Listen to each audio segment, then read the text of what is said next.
What is up, guys? It's Cody from Auto Mafia Racing, and we have a Dodge here today. This is a 3.6 Pentastar, a 2022, I believe. And yeah, 2022. And we're going to be doing a dyno pull on this. She's pretty much bone stock, I think catless, and a cold air intake.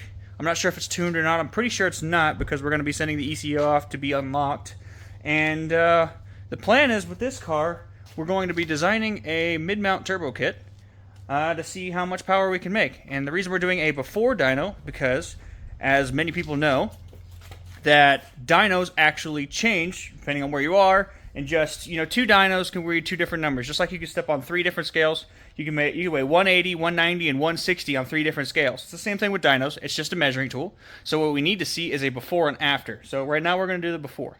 So this car here has a cold air intake.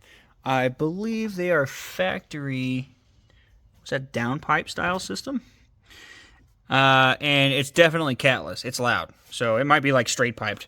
But that's it. No tuning on this car. We're going to send the ECU off to be unlocked so that way we can tune it. We have injectors, fuel pump, everything for this car, and a pretty trick turbo, which I'll show you later.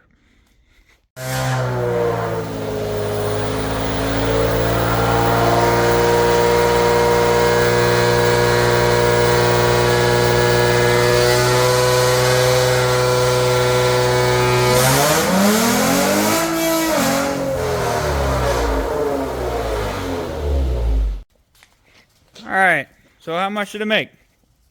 So we maxed out at 225 horsepower and 227 foot-pounds of torque.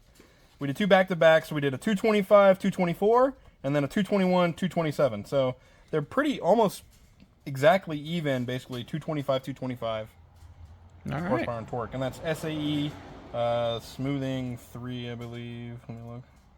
Yeah, SAE smoothing 3, so... There we go. That's what it's making. Yeah, pretty much identical. So, there we go.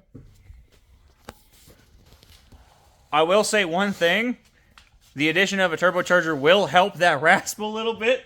So, that will also be a major upgrade. I'll say it sounded pretty decent at idle, I thought, but about as soon as you touch the gas pedal, it's terrible. It's significantly different from that. So... Alright, next time we check in, it will be installing a turbocharger on this car.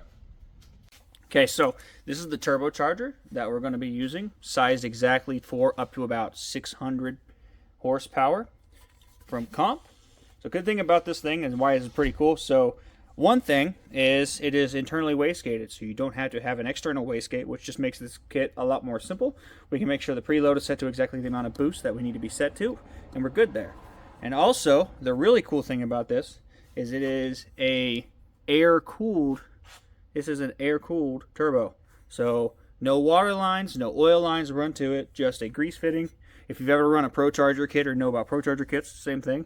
Just a grease fitting, make sure it's re-greased about every time you do an oil change.